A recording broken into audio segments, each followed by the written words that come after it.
Ça, c'est un épi de blé. Avec ici la paille. Et puis ici l'épi.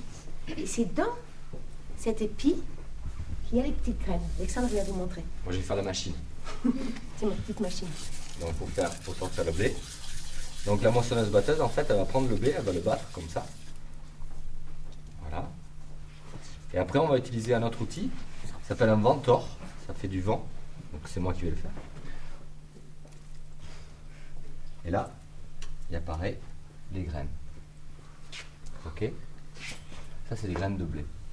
Donc, et dans ces graines de blé là, ensuite, je vais vous montrer ce qu'il y a dedans. Donc, on va prendre celle-là, par exemple.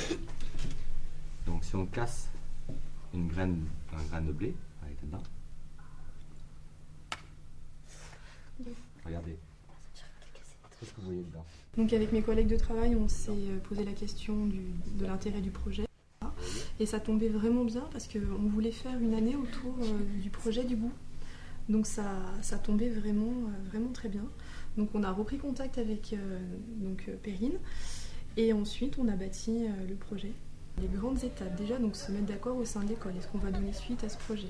Ensuite prendre contact avec Perrine pour voir surtout l'aspect financier puisque ça a conditionné en partie la réussite du projet. Et puis ensuite, tisser le projet sur l'ensemble de l'année, qu'est-ce qu'on va faire, dans quel ordre on va le faire, comment on va faire pour faire venir les gens, pour pouvoir se déplacer.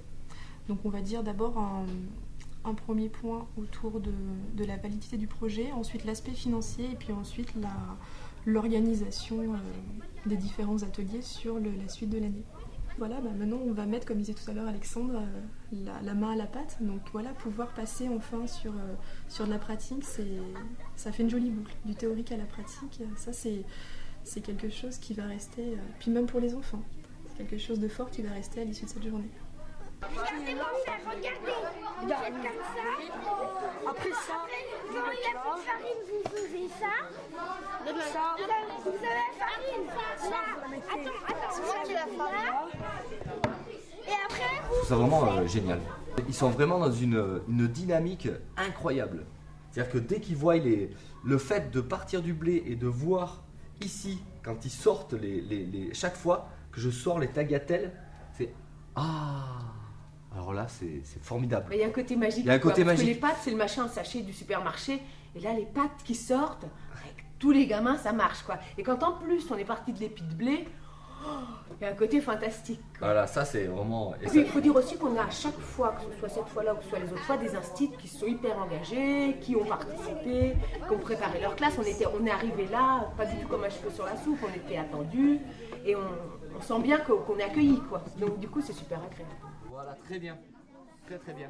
Moi je suis parti sur le principe qu'il n'y a pas de pâte à soie ou de pâte à... C'est tout le monde qui va mélanger les pâtes. Et on peut changer aussi, hein, si tu voulais changer. On va faire la tagliatelle.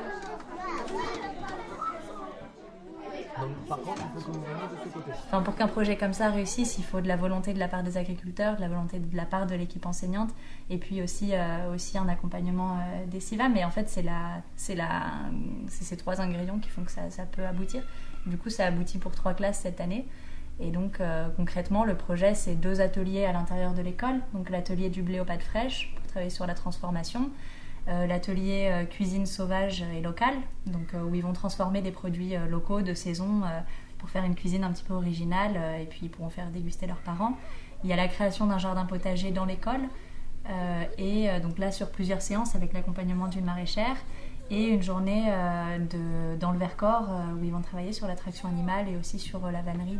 À travers le fait que le projet soit dans la durée, on espère pouvoir aborder toutes ces questions-là en profondeur et que ça puisse avoir un impact sur les enfants, mais aussi sur les équipes enseignantes, aussi peut-être sur des projets d'école futures et pour les agriculteurs, c'est aussi une façon de valoriser leur travail différemment, de développer des activités qui soient parallèles à la production agricole pure, parce que finalement, le métier d'agriculteur, c'est pas seulement produire des aliments, c'est aussi... il y a plein d'autres choses autour et ils sont heureux de le transmettre et ils ont aussi un rôle sociétal à travers la transmission de ce qu'ils font au quotidien.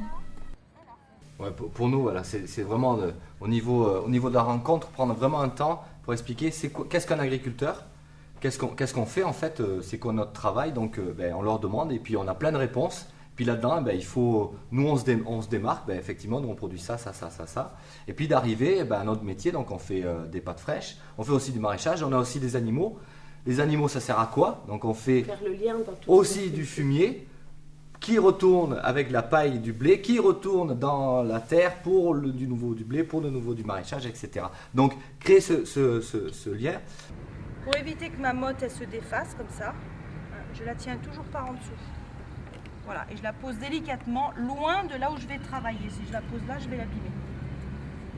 Donc quand vous avez une motte comme ça, il faut faire à peu près 3 fois la grosseur de la motte. Hein? La courgette, on a dit qu'elle ne coupe pas. Oui. Donc elle va rester bien en haut. D'accord. Alors la longue de Nice, elle va courir. Alors on va la mettre par là parce qu'elle va aller vers le soleil. Merci. Toi, tu vas la planter. Le petit marron, là, c'est...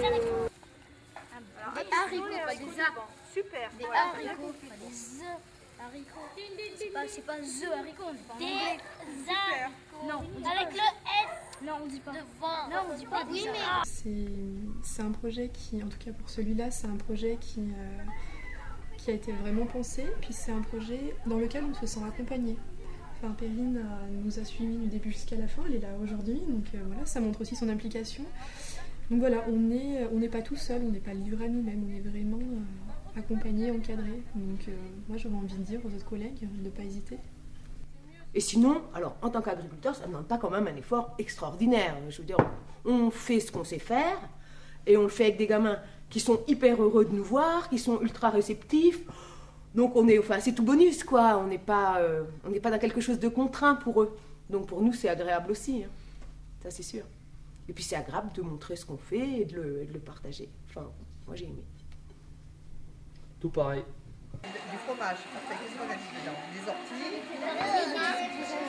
de l'ail, très bien, des raisins secs, oui,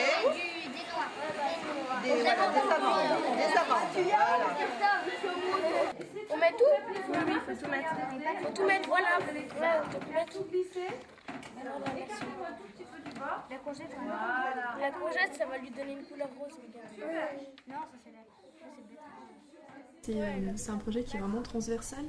On va pouvoir le retrouver en sciences, donc avec ce qu'on a dit tout à l'heure quand on était dans l'atelier, avec tous les écosystèmes, avec tout le travail sur l'essence. Donc voilà, le pôle des sciences, c'est vraiment, on va dire, une matière qui s'y prête. Après, il y a tout un travail autour du français qu'on va pouvoir faire, donc un travail de production d'écrit, par exemple. Enfin, c'est vraiment... Bon, après, les exemples sont multiples, hein, mais c'est vraiment un projet transdisciplinaire. On aimerait vraiment que cette année soit une année pilote pour le projet. On a travaillé avec 3 classes. L'année prochaine, on l'imagine avec 10 classes. Et dans l'idéal, voilà, il n'y a pas de limite, quoi. Si on pouvait le faire avec plein d'écoles dans Valence et ailleurs, eh ben, ça serait super. Donc on va travailler pour ça. Ici, c'est des tartines mélangées avec du fromage, de l'ail et du basilic. Et du sésame. Du raisin sec aussi. Alors, là, nous avons mis des tomates avec un peu d'huile d'olive.